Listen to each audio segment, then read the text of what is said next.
Most adults walk through life believing they possess a singular, cohesive mind. You think that because you are 30, 40, or 25, the person making decisions is a rational, fully grown adult. Neuroscience tells a vastly different story. When a child experiences emotional neglect, sudden chaos, or chronic unpredictability, the developing brain can't process the data logically. Instead, it utilizes a survival mechanism. It compartmentalizes the threat. It creates an internal archive, a snapshot of the exact moment safety was lost, and leaves a guardian behind to watch over it. That guardian doesn't age. When you encounter a trigger today, a cold tone of voice, a sudden change in plans, or a feeling of rejection, your prefrontal cortex goes offline for a fraction of a second. In rushes the amygdala, handing the steering wheel directly to that frozen snapshot of your younger self. You aren't losing your temper over an unwashed dish. Your 7-year-old self is panicking because, in their world, domestic chaos meant abandonment. This is why traditional willpower fails. You cannot logic away a survival response that predates your logic. To understand why your adult life feels like an uphill battle, you have to look at how memory is stored. Adult memory is declarative. You remember events as things that happened back then. But childhood trauma is stored implicitly. It lives in the body, the nervous system, and the subcortical structures of the brain. When an adult partner crosses their arms and sighs, your conscious mind knows you are safe in a modern apartment, but your nervous system doesn't care about your apartment. It registers the sigh, maps it against a database from age 6, and triggers a full physiological flood of cortisol and adrenaline. Your heart rate spikes. Your breathing shallowly contracts. You either lash out in defensive rage or shut down completely into emotional numbness. Psychologists call this an emotional flashback. You aren't reacting to the present moment. You are reacting to a phantom ghost from your past. And until you recognize that ghost, you will keep fighting battles that ended decades ago. How does this play out in your daily life? It manifests as the invisible cages you build for yourself. People-pleasing is not a personality trait. It is a hypervigilant survival strategy. If you learned as a child that parental affection was conditional on your compliance, your brain automated a dangerous rule. My needs equal danger. Keeping others happy equals safety. As an adult, you exhaust yourself bending backward for coworkers, friends, and partners, wondering why you feel hollow and resentful. The same applies to self-sabotage. When you finally achieve success, get a promotion, or enter a genuinely healthy relationship, a quiet voice inside tells you it's going to fall apart. So, you blow it up first. You pick a fight. You push them away. Why? Because to a wounded inner child, the familiar pain of rejection is safer than the terrifying unknown vulnerability of true security. Your mind would rather destroy a good thing on its own terms than risk being blindsided by abandonment again.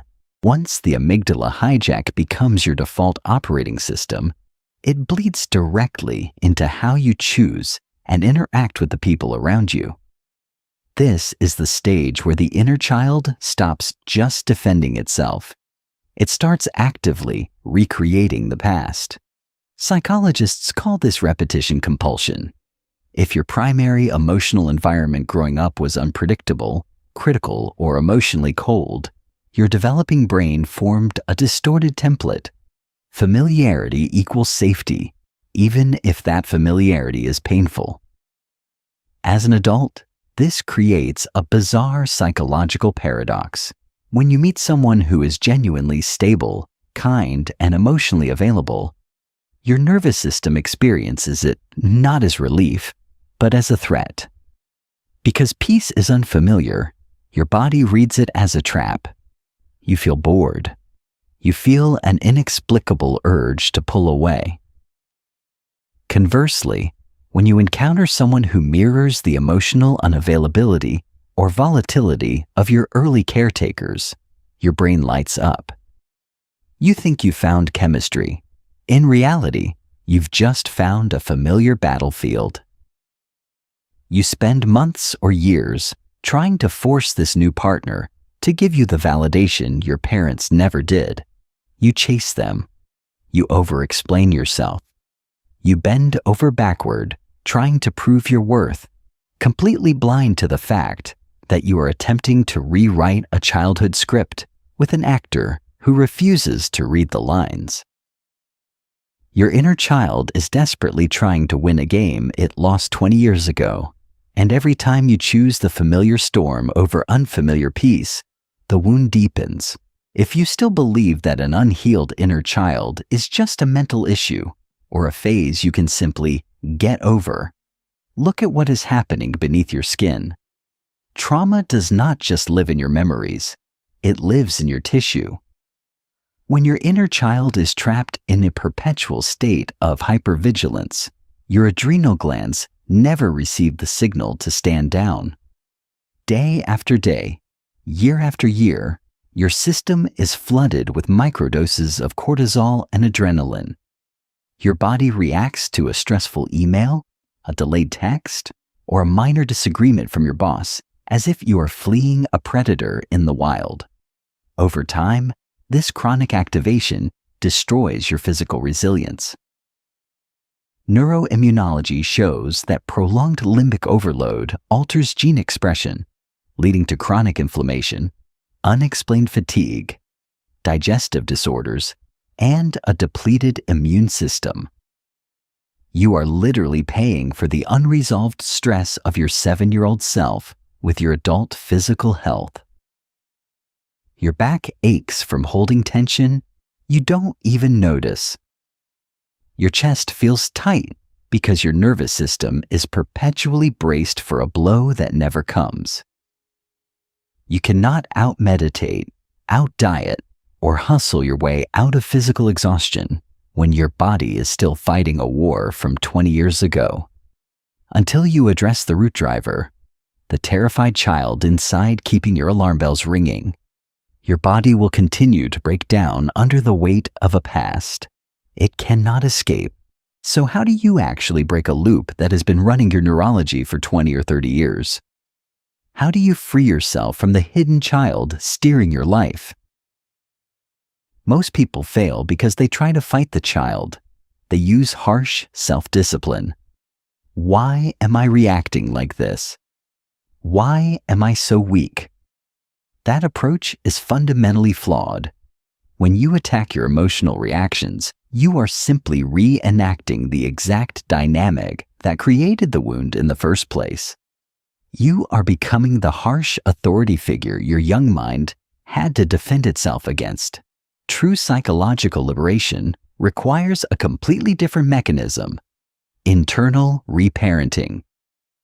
Neuroscience proves that the adult brain retains neuroplasticity, the ability to rewire its baseline responses at any age. To free yourself from the hidden child, you must execute a 4-step liberation protocol the moment an emotional hijack occurs. Step 1. The interruption. When you feel that sudden spike of irrational anger, panic, or the urge to people please, stop. Do not feed the narrative. Instead, focus entirely on the physical sensation in your body: the tight chest, the shallow breath, the sinking stomach. Step 2. The timeline separation. Ask yourself this exact question: how old does this part of me feel right now? Your rational mind knows you are 30, but your nervous system is operating from age 7 or 5 or 9. Naming the age instantly shifts activation from the panic-driven amygdala back to the logical prefrontal cortex. Step 3.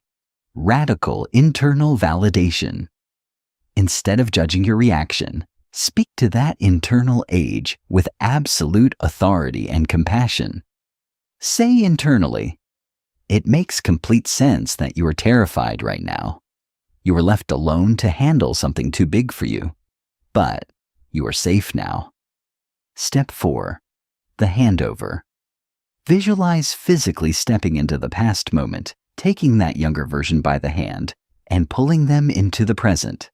Remind them, "I am the adult now. I am in charge. You don't have to protect me anymore. I am going to protect you." When you repeat this process consistently, something extraordinary happens in your neural architecture. The brain stops treating everyday triggers as mortal threats. The hypervigilance drops. The self-sabotage loses its fuel because the child finally realizes it doesn't need to run the survival program anymore. You stop living as a reaction to your past, and for the first time, you become the author of your own mind.